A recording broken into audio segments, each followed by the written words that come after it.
Ever wondered if your advertising dollar is really working for you? If your ad would have been here, you and more than 4 million people would be listening to it right now. Contact ads at xzoneradiotv.com. All Hit Radio.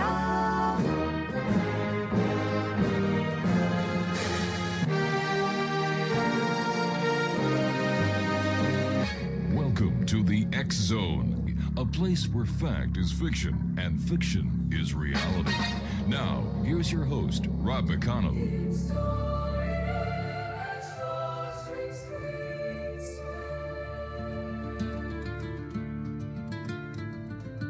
In a world where shadows dance and dreams take flight through the veil of reality into the night, Rob McConnell leads the way, a beacon so bright. With over 35 years, he ignites the light. A voice from the north where whispers are bold, stories untold in the echoes of old. Fact meets fiction in this realm of delight, in the X Zone where dark turns to bright. Welcome to the X Zone, believe and be free, a sanctuary for truth that dare to be seen, where the line between realms gently blurs, in a symphony of voices the mind stirs, with Rob McConnell stories unfold, tales of the unknown that shimmer like gold. And welcome back, everyone. This is the X Zone. I am Rob McConnell, coming to you from our broadcast center and studios in St. Catharines, Ontario, Canada, on the CanCom Broadcast Network and on your hometown radio, Classic 1220 CFAJ AM, right here in St. Catharines. And they stream us at classic1220.ca. If you'd like to send us an email, xzone at xzoneradiotv.com, and on all social media sites, Xzone Radio TV. This hour, X-Zone Nation, we're going to be talking to two former police officers who, well, they are now UAP-PD, Unidentified Anomalous Phenomenon Police. Our two guests are MARIANNE ROBB and Dave Rich.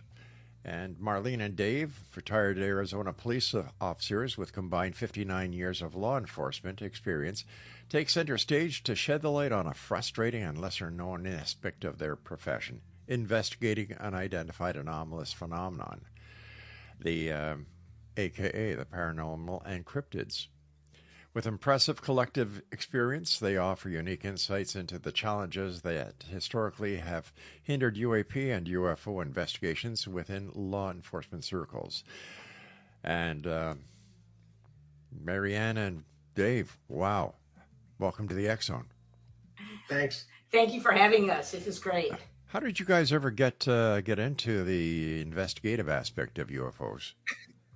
Well, I'll start with that one. I went to a MUFON meeting about 3 years ago now, and MUFON stands for Mutual UFO Network, and the chapter was here in Phoenix, Arizona.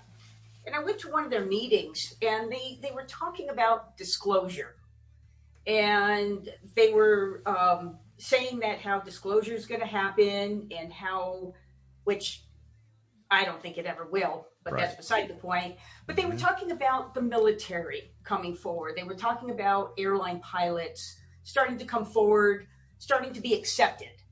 Well, that was great, fine and dandy, but I didn't hear anything about law enforcement or first responders coming forward or even talking about it. So I came home, I was talking to a good friend of mine about the meeting, and why are everyone just concerned about military and airline pilots?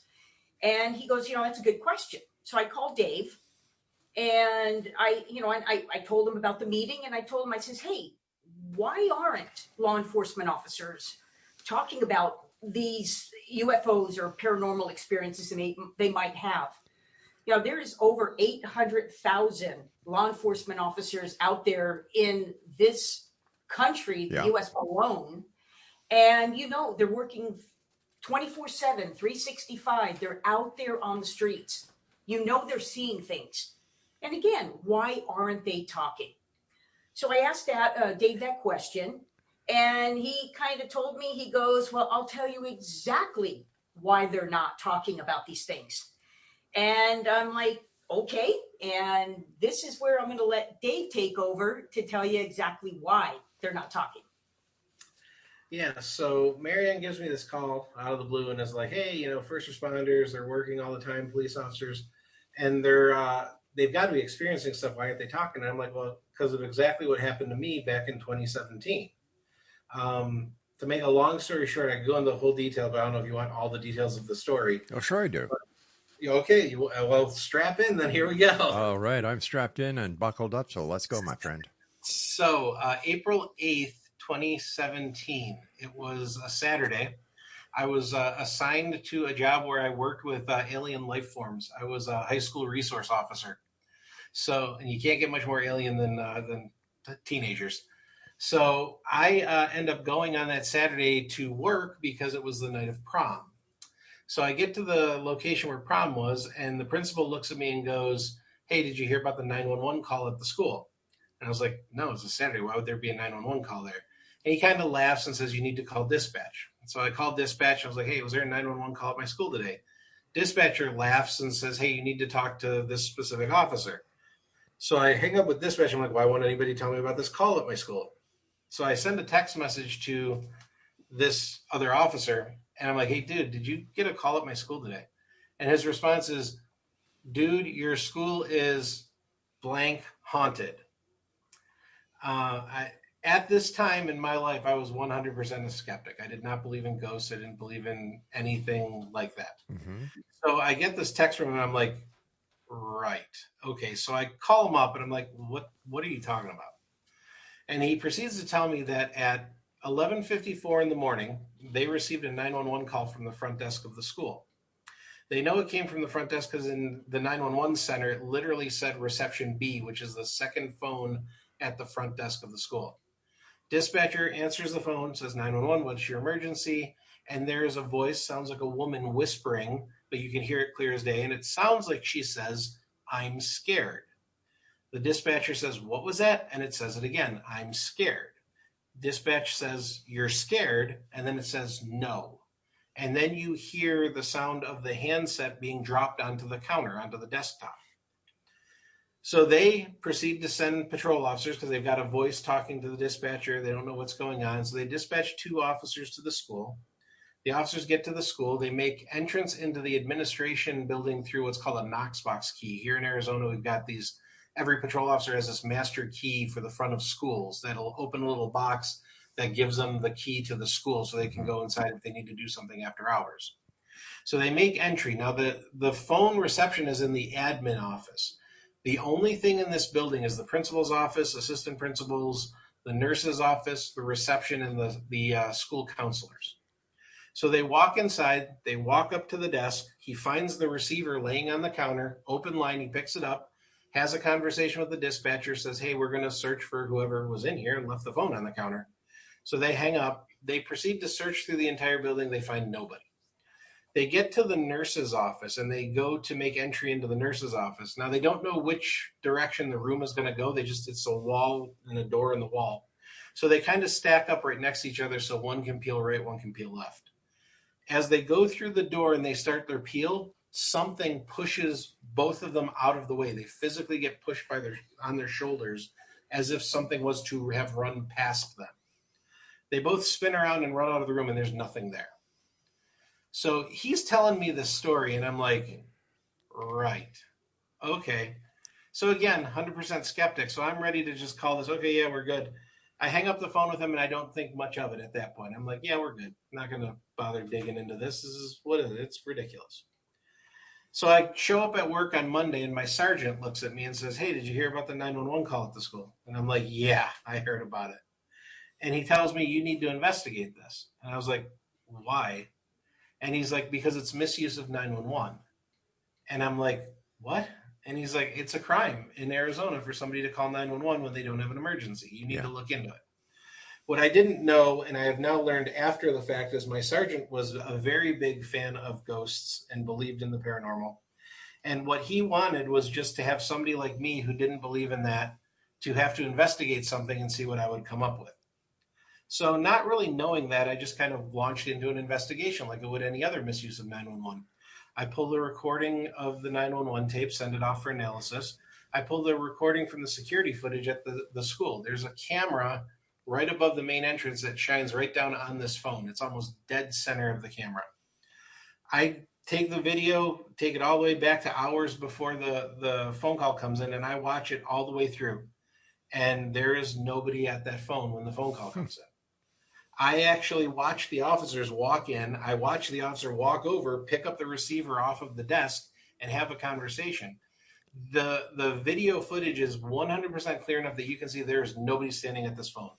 It is not clear enough for you to see the receiver come off of the phone and lay on the counter, but you can 100% see that there's nobody there. You can also see the two officers later after they finished searching the other stuff. You see them both walk into the nurse's office and then immediately run back out like they're looking for something. So I'm like, okay, this is weird, but there's clearly a logical explanation for this. So I start looking into everything from, could there have been some sort of computer-generated voice? Could there have been somebody who snuck in and somehow evaded the cameras? Could they have patched into, like old school, patched into the phone lines? But remember, this is back in 2017. There wasn't AI. There wasn't ChatGPT. There wasn't any of that stuff yet. Mm-hmm. So I'm like, well, there's a logical explanation. I just don't know what it is. Long story short, I make a complete investigation in this, and I can't come up with an answer. I go and I talk to the nurse because I remember at the end, they went into the nurse's office, something was there. I walk into the nurse's office. She happens to be the wife of a sheriff's deputy. So I had a relationship with her in the respect that I could go in and talk with her about stuff, and she understood. I walk in, she's like, hey, what's up? We're talking until I bring up the idea of this phone call, and then she clams up. And I'm like, well, I've been a cop long enough to know when somebody's not wanting to tell me something. So I kind of let it go, come back a couple hours later, same thing. She's very friendly, outgoing until I bring up the phone call, and then she clams up again. And I'm like, okay, I really need to figure out what's going on. I'm going to give it a couple of days, and then I'll come back and talk to her. During that time that I was giving it a couple of days, I end up getting the results back from the voice analysis that we sent it off to the 911 tape off to. And I was expecting them to tell me, okay, well, it was like a kid or some human or even a computer-generated voice. And he actually looks at me and goes, he's like, I don't know what this is. He's like, it's not a computer-generated voice. It's not a human voice. He's like, more importantly, it's not saying I'm scared. And I'm like, what's it saying? And he said, it says, I scare. And I was like, wow. I scare? And he's like, yeah. And he's like, so when the dispatcher, I was going to say your name, but when the dispatcher asks you're scared, it says no, and then drops the receiver on the counter. And so I'm listening to that, and now my carefully laid out plan of there is a logical explanation for this. Dave, we've got to take a break here. This story is fascinating.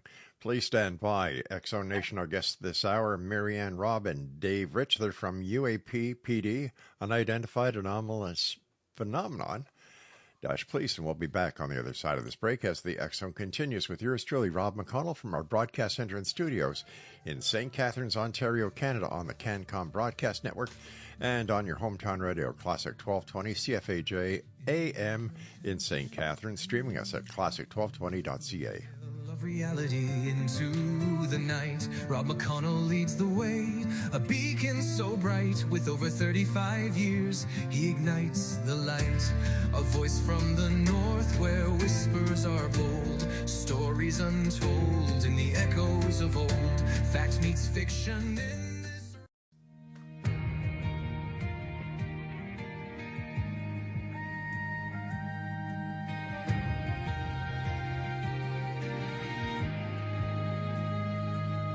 sirens in the distance, flashing through the night, running into danger while others take flight.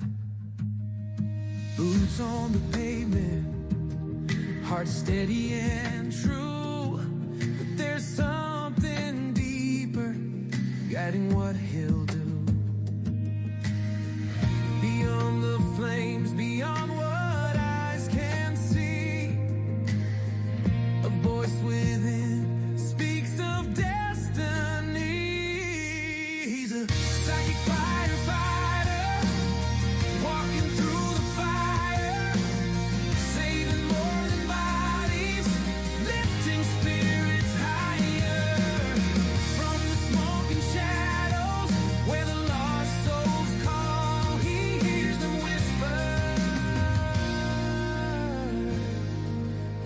answers them all.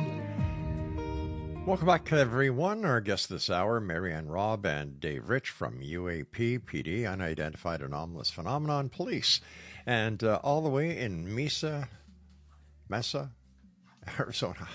I can never get that one straight. Is it Mesa or Mesa? Mesa, like Mesa. A tabletop in, tabletop Mesa. No offense meant, my friends. Oh, that's okay. It's all good. Oh, okay. Let's get back to this fascinating story where you've got evidence that something happened, but nothing happened, if you get my drift. Yeah. And law enforcement is involved, which gives it 100% credibility. Yeah. So go on with this story. So to pick up where I left off, please. My careful logic, like I had it all, there's a logical explanation, is quickly falling apart. And I'm like, I can't explain this. So now I get this result back from the audio. We don't know what it is. So I go back in, it's like 3 days later, I go back into the nurse's office to talk to the nurse again. And I walk in, and it's the same type of thing. She's very friendly, outgoing. I bring up the phone call, and she literally slams a pen down on her desk and looks at me and says, "Fine, I'll tell you." Wow. And I'm looking at her, I'm like, tell me what? And then she proceeds to tell me that for her entire life, she has been followed by ghosts. Like, they are attached to her. She'll be at her house. They'll be what you would picture regular haunting behavior from, if you think from the movies, like they'll hear footsteps upstairs, doors will slam, their dog will bark at nothing in the corner. Then they'll move and everything will be quiet for like a week or two, and then all of a sudden it'll pick up again. So I was like, well, why are you telling me this? Like, why didn't you tell me at first? She's like, well, because 3 weeks ago, everything at the house just stopped. And I was like, okay. And then I'm like, well, why are you telling me now? And she's like, because last night everything started again. And so just a little side note, I ended up looking at premise history for the school and ended up finding out that 911 call that I investigated was actually the third 911 call we had received from the front desk that all lined up with 3 weeks. But the problem was the first two, there was no voice. It was just an open line. Right. So the officers never made entry into the building. They just looked through the window, didn't see anybody, and left. So I basically am left with, I don't know what this is. So I tell my boss, I have no idea what this is. And I'm trying to figure out how I'm going to write this up in a report. And then I get called by a different sergeant on the second floor. And you are probably aware of what that means. If somebody from the second floor called you, oh yeah, it's pretty much universal. Mm-hmm. So I'm driving back to the station and I'm like, what did I do wrong now? So I walk into this guy's office and he has a computer set up with two screens. And one of them, it is the video footage from the security camera paused. And the other one is an MP3 player. And he plays the video and just sits there while I'm watching it. And I'm like, yes. And he looks at me and goes, you expect me to believe this? And I kind of look at him. I'm like, what do you mean? And he accused me of making it all up. He accused me of somehow getting a dispatcher, 2 patrol officers, the school district, the people that analyzed the audio, the people that gave me the video, of orchestrating this masterful plan to try and fake something. You got to be kidding. I look at him and I go, why would I do that? And he's like, I don't know. You tell me. And it led to quite an argument because at that time in my career, I had already received the Life-Saving Award, Meritorious Conduct, Distinguished Service, Distinguished Team Citation. I had more decorations than a Christmas tree. And this guy is one of those ones, he's the career politician. He's the one thing that got promoted. Oh, yeah. And he's accusing me of making this up. So we have a heated conversation, we'll call it. And I go storming out of the office. And I get about halfway down the stairs, and I remember things that he was saying during his half of the conversation. Things like, you will not write a report. You will not document this. And if you do, it's your job. And so I walked down the stairs, finished my walk down the stairs, and I shut my mouth. And I didn't tell anybody about what happened for 6 years. I had 6 years left in my career. I didn't talk about it. I didn't bring it up. Ironically, every year around Halloween time, somebody would bring it up, and I'd be like, guys, just shut up. Don't talk about it. leave it alone. After the incident that you investigated, the last one did the 911 call ever happen again? Nope. You're kidding. Wow. Nope. And I actually just went and talked to this is back in 2017. Mm-hmm. I just talked to the nurse probably about 7-8 months ago. Yeah, we did. And they talk about it and they're like, it's never happened again, but the stuff has happened at her house. It happens all the time. She gave me some stories about things happening at their house. Her husband saw a little girl running down the hallway. They don't have a little girl, but a little girl running down the hallway. He gets up and runs down to the hallway to check, and they're gone.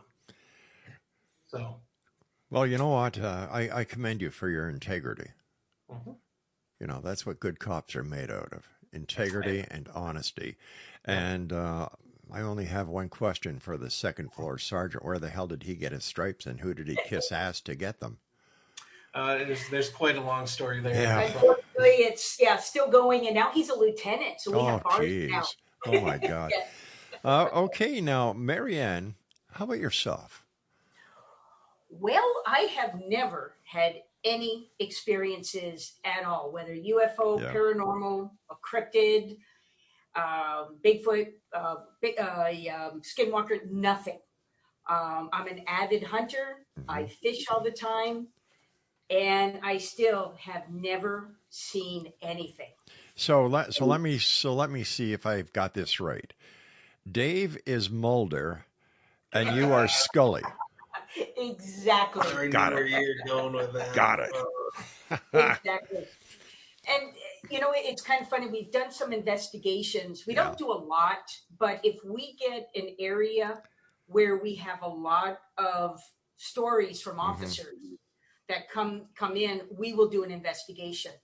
And we went and did an investigation about a year ago in this one area. And Dave, being as intuitive as he is, he actually saw something.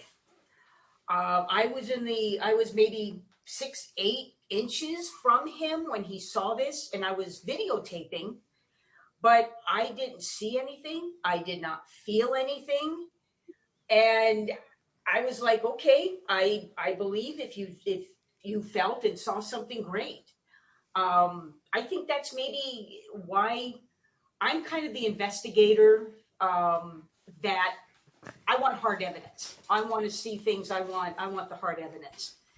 And Dave has just that, I call it sensitive. He doesn't like that. So he's very intuitive. So Right. that's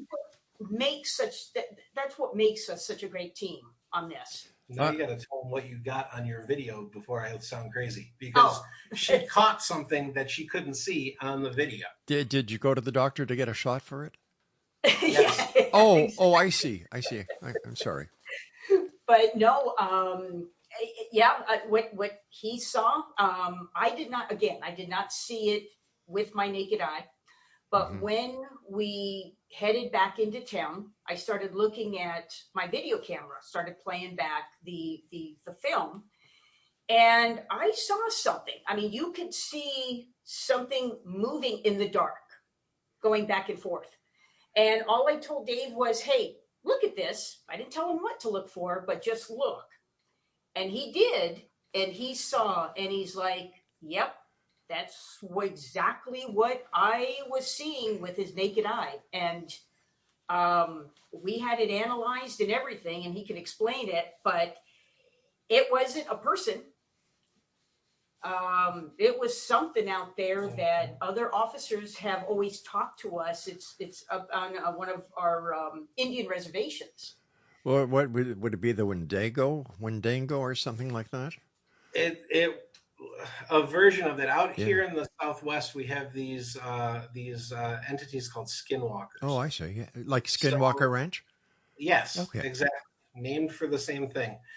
So what we caught, there was actually 4 of us that were out there, and it was ironic because the other 2 that were with us, it's a husband and wife duo, Jesse and Gwen. Gwen is kind of like me, like she feels things and sees things. Jesse does not. He's our tech guy. And Gwen and I both saw this thing walk out from behind this building, and we're looking at it, and I'm like, are you seeing this? And she's like, yeah. And Marianne's like, I don't see anything. And we're like, how are you not seeing this? It's like right there. It's like 60 feet away from us. And she catches it with the video camera and shows us the video camera. We're like, yeah, that's exactly what it was doing. So we ended up sending the video off to be analyzed by an individual by the name of Mark D'Antonio. I don't know if you've I know heard Mark, of him. yes. Okay, so Mark checks out our video for us, and he sends it back, and he's like, I don't know what you have, but I can tell you this much. It's bipedal. Yeah. It walks out into the middle of the dirt road, and it's rocking back and forth like it's looking at you. And I'm like, yeah, that's what it was doing. So I don't know if I'm going to throw another name at you. I don't know if you know this guy, John Dover. Nope. Okay, he's one of the Navajo Rangers out here in Arizona. They've been on Secret Skinwalker Ranch, a number of different television shows. They're basically some of your leading experts in Native American spirits and entities and their culture. And I talked with him about it, and he's the one that identified what it was as a skinwalker and actually told us a little bit more about what it was doing and why it did what it was doing, rocking back and forth like that. But yeah, long story short is we go out on these things, and we had 5 different police officers from that agency talk about this location, giving us different examples of stuff that happened at that location. That's what led us to that investigation. And then we go out there because, yeah, that sounds like a great idea. And then we end up catching something on video. That is scary. Hey, guys, we've got to take another break here at the bottom of the hour. Fascinating stories. I'm so glad you guys are with us tonight. Exonation, MARIANNE ROBB and Dave Rich are with us, a.k.a. Mulder and Scully. I'm sorry, I had to throw that in. Their website is www.uap-pd.com, and we'll all be back on the other side of this break as we continue here in the X Zone from our broadcast center and studios in St. Catharines, Ontario, Canada, and on the CanCom Broadcast Network, as well as on your hometown radio, Classic 1220 CFAJ AM here in St. Catharines, streaming us on classic1220.ca. A voice within speaks of destiny. He's a psychic firefighter, walking through the fire, saving more than bodies, lifting spirits higher from the smoking shadows where the lost souls call. He hears them whisper. He answers them all.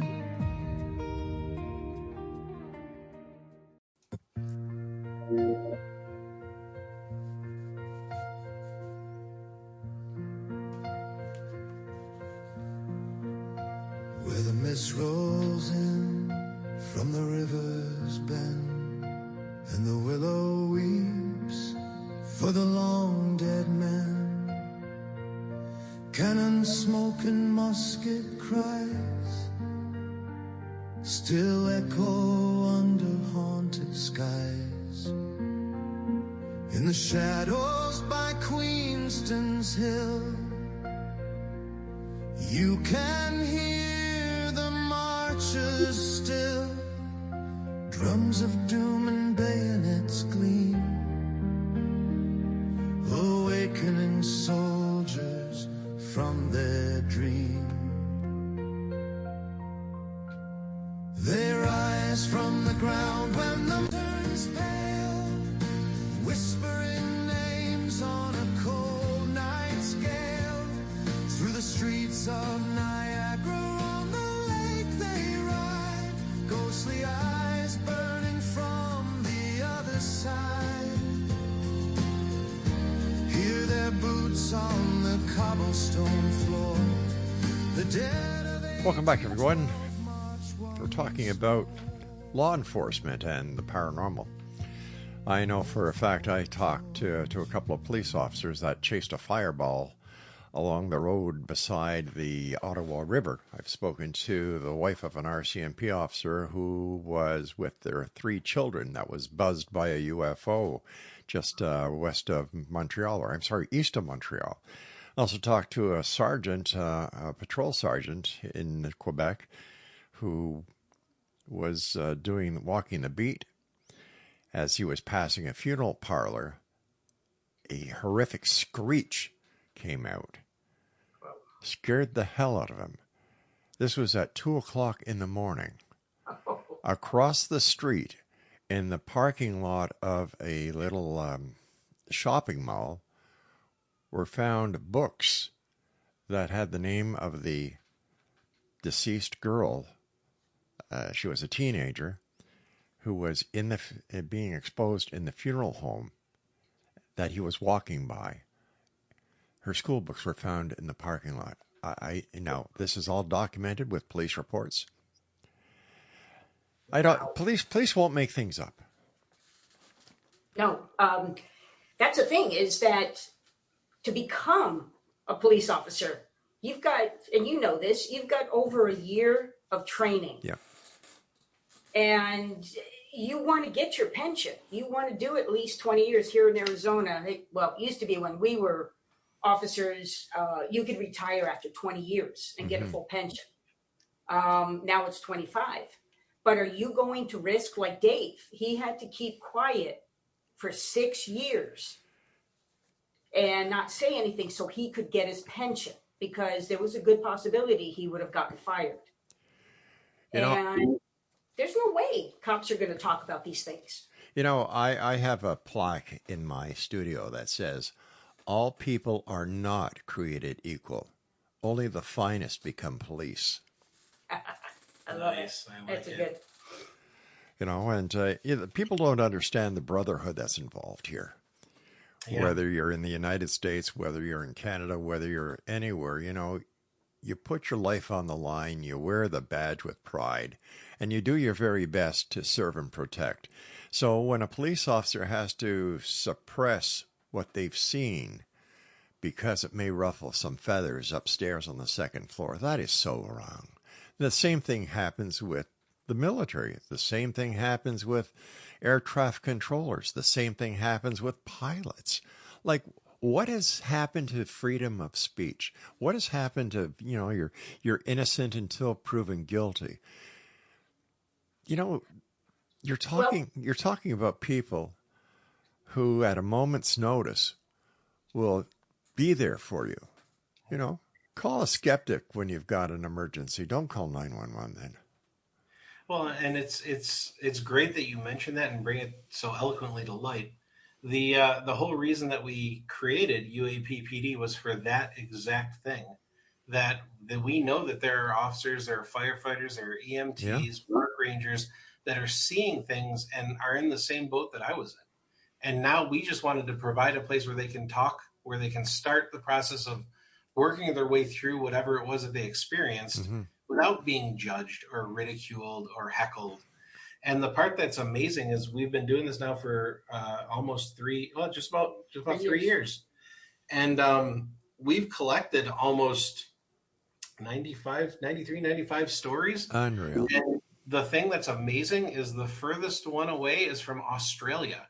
We have a police constable who heard about us and called us and sent us video that she had captured from her living room window and was comfortable enough going on Zoom and talking to us about an experience that she had. So it's really kind of floored me, because like I knew there had to be other people that went through what I went through. Yeah. But like I guess I never really put two and two together at how many people it truly was until we started collecting these stories. I mean, they're all over the United States, Canada. Yeah. We have, like I said, stories from Australia, but we have people that have joined our Facebook page from Ireland, from Belgium, from Mexico. It's amazing, because it's like it's something that can happen pretty much anywhere in the world, and pretty much is happening anywhere in the world. As you know, first responders like paramedics and firefighters have a lot of stories as well. However, the amount of stories that come from nurses and doctors in hospitals, oh my God. Yeah, we've got some nurses that one of the nurses worked in a psych hospital, and the stories that came out of there. And again, one gal, she wanted to share the stories with us, yet she did not want to be identified. And that's what we tell folks, you know, share the stories with us, get that stress off of you. But we give them the opportunity to tell us how far they want to go with their stories. Do you want to be identified and we can use your name, or you're not identified, you want to remain anonymous? I've got one federal Department of Corrections officer has been retired now for about 6-7 years.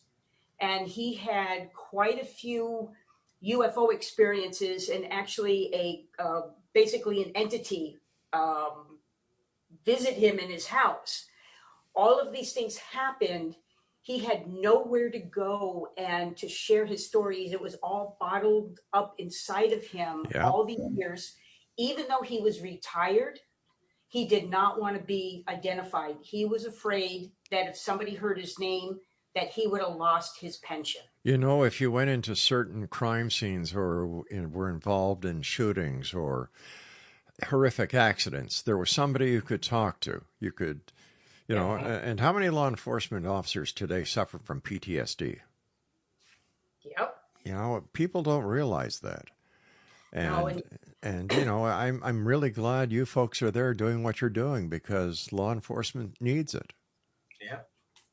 Well, it's the first step towards coming to terms with what you experience, is at least getting it out. Yes. And then making that realization that you're not alone. Yeah. Because you think about how, like, I'll tell you, for 100%, when I got to the bottom of those stairs, you feel like you are all alone. Yeah. Like, you feel like you're crazy. And even though you have evidence and you have proof, you still feel like, holy cow, who can I talk to? Well, I can't talk to anybody about this. And so that's our big motivating factor, is to just provide that safe outlet for first responders. Because, I mean, you hit the nail on the head. These are men and women who have dedicated their life to protecting others. But isn't what they're doing a crime? Isn't it called suppression of evidence? Well, it could be, depending on what the evidence is. Well, but here, a you lot know, of times, but in you're your having cases where there's not an actual crime to be involved. well, in your case, for example, you were being accused of something that perpetrating a hoax, and yet you had the evidence of the 911 call that was sent to experts for analysis. And yet your sergeant, who was on the second floor, who had nothing better to do than to pee on the people that were, you know, really doing the police work. You can tell I love sergeants, eh? Oh, yeah. We had a sergeant, we called him Office Pinky Paisley. He loved staying in the office. He wouldn't go on patrol if you paid him. Anyway, that's another story. That's in the rear view mirror.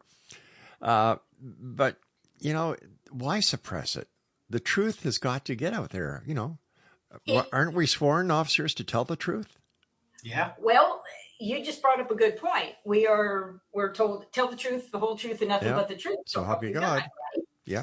Well, that's one of the concerns that officers, I know here in Arizona, and probably happening all over this country and Canada, is that you get an officer that goes to court. And he, just to say it's a stolen vehicle report, you made an arrest, the person's dead to rights, he's guilty, you found him in the car. Shut and closed, you know, open and shut case. Yeah. Well, you go to court, you've got your jurors sitting there, you've got the defense attorney, and they go, well, officer, so you saw a ghost or you saw Bigfoot? And you're on the stand and you're going to, again, you have to tell the truth, the whole truth. And yes, I did. Well, you've got the defense attorney laughing. You've got a juror laughing that, oh, this is crazy. I can't believe this officer said that. That one juror is going to go back, and those other 11 jurors that are in that box are going to think this officer is nuts. And they're going to laugh, and they're going to say this person is not guilty. You're going to lose the case. So you lose the case. The defense attorney contacts his only other friends, which are other defense attorneys, and they go, hey, you want to get your client off with this officer if they made an arrest? Just ask them if they saw Bigfoot. And you'll always get off. So now you've got the prosecutor knows they can't use this officer because of him telling the truth, what he saw, like Dave, 911, here's this ghost. Right. And so the prosecutor goes, I can't use this officer. In Arizona, we have what they call the Brady list, that this officer, they could never testify again. There's just something in their background where they can't testify. So the prosecutor goes to the chief of police, says, look, I can't use this officer. He'll never be able to testify in court again. So the chief calls you in and goes, look, I mean, you could be a meter maid if you want, but other than that, I can't have you as a cop because you can't testify in court. So then that person tries to get another job somewhere. And it follows him. Exactly. So that's one of the biggest reasons why that we know of law enforcement officers not coming forward yet. Marianne and Dave, please stand by. We've got to take our final break. Exonation. Our guests are Marianne Robb and Dave Rich, UAP-PD. That's the Unidentified Anomalous Phenomenon Police. Their website, UAP-PD.com.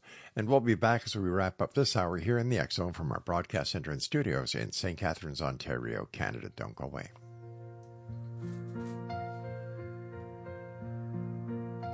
Where the mist rolls in from the river's bend, and the willow weeps for the long dead man.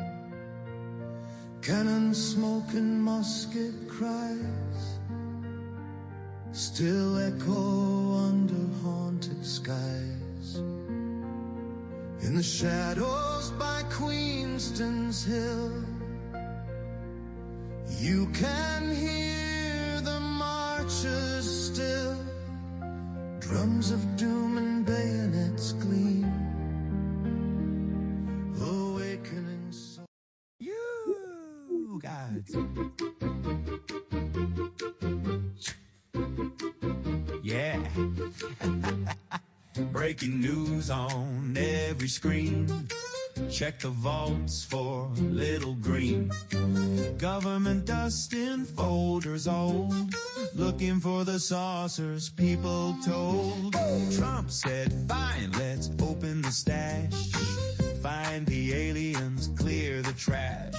People keep asking night and day. Let's see what's hiding in the USA. Hey, open the UFO files. Let's see what's there. Flying saucers, aliens, or just hot air. Every blurry light at 2 a.m. turns into a spaceship for them. Open the UFO files. Read every page. Area 51 or a storage cage. Turns out most things in the sky are satellites or some guy's drone flying by. And welcome back, everyone. This is The X Zone. I'm Rob McConnell. Our guests this hour are two former law enforcement agents from the beautiful state of Arizona, Marianne Robb and Dave Rich. They're the people behind UAP-PD, that's United Anomalous Phenomenon Police. Their website, UAP-PD.com. During your patrols, and this is going out to both you, Marianne and Dave, did you ever come across anything that you look back now and say, I wonder if...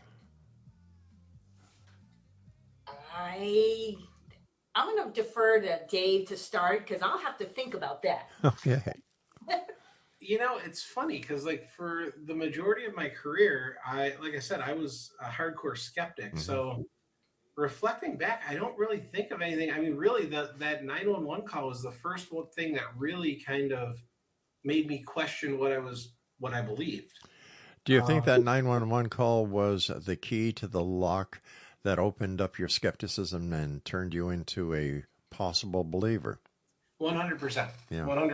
Because it's one thing to see something or even hear a story or something like that. It's another thing to see something, experience it, have a video of it, have an audio of it that people have analyzed and came back and said, yeah. I mean, let's face it, we all got into law enforcement because we wanted to get to the end of the story. You know? Yeah. And I did a full investigation and I was left scratching my head going, yeah, this is something I can't explain. And so I 100% think that this is the thing, because I still question a lot of stuff, but I'm more open to the idea of there being more options than just black and white. But I'm sure I probably jammed a bunch of square pegs through round holes before April 8th, 2017. Now, during your law enforcement career, what part of Arizona were you an officer in? Just outside of Phoenix. We're a suburb of Phoenix. It's called Gilbert. So I would imagine the night sky was rather dark. Oh, yeah. It can be very, very dark out here. Did you ever see anything in the skies over Arizona that you just couldn't explain? No, actually, I haven't. I have not personally seen anything flying like that. No, and I was an officer up in Pine Top Lakeside, which is northeastern Arizona, and it's the White Mountains. And again, I worked a lot of night shift, and again, I just have not seen anything. We do have some great stories though from officers about things in the sky. We just got one not that long ago from an officer in Gila River. He gave us photographs that he took of with his cell phone of it because he didn't want to put it on body cam or anything. Mm-hmm. And it was truly a remarkable story, and the pictures are amazing. Do you think that the governments of the world, whether it's the United States government or the Canadian government or any other democratic government, could actually suppress the information and maintain the cover story of a conspiracy about UFOs? Absolutely. I think they can, and I think they do it intentionally, because when it comes down to it, for disclosure, we're always talking about disclosure. The government needs to disclose this information. The government has no incentive to disclose that information. We're going to look at our governments and be like, we want you to admit to us that there's a group of individuals that have more technology than you, are more advanced than you, can do anything that they want to do, and there's nothing you can do to stop them. And as like a president or a prime minister or anything like that, are you really going to tell the people that voted you in, oh yeah, there's these people that we can't control that are just floating around doing whatever they want? There's no incentive for them to say it. So it's their best interest to actually cover it up and hide it and create this, outlandish claims and stuff like that to try and suppress it. Mind you, it's a great cover story for all their black ops. True. 100%. I do get money. Most of the sightings are things like that. Right. Especially in the Area 51 parts of it. Yeah. Did you ever see any cryptids? I don't know if you would get Bigfoot in that part of the country, but we have it's a Bigfoot type creature called the Mogollon Monster. There's an area northeast of Phoenix called the Mogollon Rim. It's very high. It's like the White Mountains where Marianne worked. And there is a creature there that we had one story from an officer that sent us a picture of a footprint that was quite large. But we actually have a story from Utah, which is just north of us, with an officer who had an amazing encounter with a Bigfoot that Marianne actually went up there and interviewed him and got video of the interview from the story from him when he was hunting, and he had an interaction. Yeah, and the evidence of the twisting trees and the way the one tree that's probably about 25 feet long, a dead tree, that's actually looks like it's actually been picked up off the ground and laid right in between two other trees, and that's about 8-9 feet off the ground. Holy cow. Definitely wasn't the wind that did that, because again, being the serious officer I am, is that I wanted to go up there and I was going to come up with a reasonable explanation how this tree landed where it did, or how it got there. And there is no evidence whatsoever that tree was just blown over and landed in between these trees. Something picked it up and put it in between those trees. Besides being there for police officers, are you there for the public to answer their calls, to try if somebody calls you up with a problem pertaining to the paranormal? Do you guys get involved?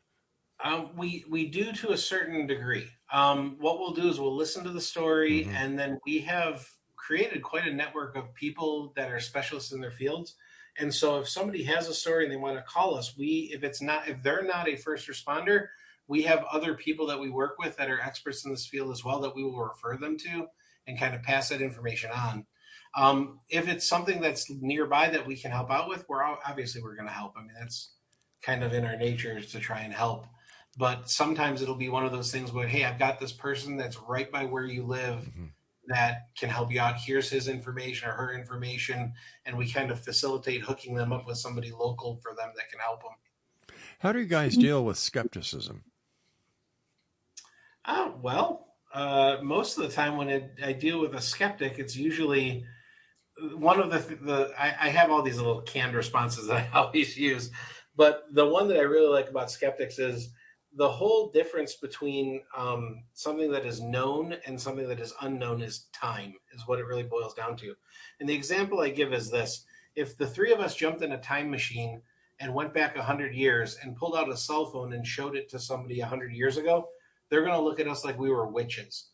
If we grabbed like some piece of technology from 100 years ago and go 100 years further back and we show them the cell phone and that thing that we look at and go, wow, this thing is ancient, it's 100 years ago, that person 200 years ago is going to look at both pieces of technology as if they're magic. But the reality is we understand that like this is something that we look at as archaic. The other thing, it's a cell phone. Every 12-year-old has one. What do you do? What do you do with the information that is sent to you by other law enforcement officers? Is it made available to the public? We don't make it available to the public because what we're doing, again, is we're trying to protect those officers and give them that safe space. What we'll do is we'll ask them, because we do shows like this, we do stage presentations, we do other podcasts. We'll ask them, can we use your story to help encourage other people to come forward? Because what we found is a lot of times when we were first starting out, we would get an officer who wanted to tell us a story, but he was hesitant. And then I would tell them what happened to me, and they would then open up because they saw that, okay, yeah, he had something happen. I can tell them. So we don't really open it to the public, but we'll ask specific officers, is it okay if we use this in a stage presentation? And we've had every answer across the board. We have some amazing stories that we will never tell because the officer didn't want us to tell them. And they are amazing. One in particular is amazing. But we also have ones where people are like, yeah, you can use my name, you can tell it, you can broadcast it, use it however you need if it's going to help. And what's the response been from the media? Actually, surprisingly positive. Yeah, very positive. We've been asked to do interviews with local news stations that came out to my house, and we did a story with them, which I thought was really great. Radio, all these podcasts that we're getting to do, we really appreciate it, that we can get the word out to all law enforcement and first responders that we are there for them. We don't go looking for stories. We actually just kind of sit back and let people know, hey guys, we're here.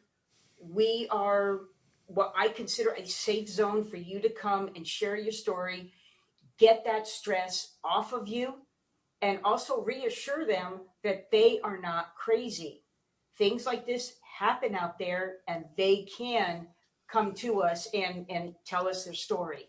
All right, if there's a police officer or a first responder listening tonight, no matter where they are, how can they contact you folks? How can they share with you?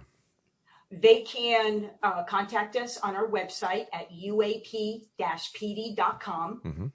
They could also get a hold of us through our Facebook site, which is UAP-PD.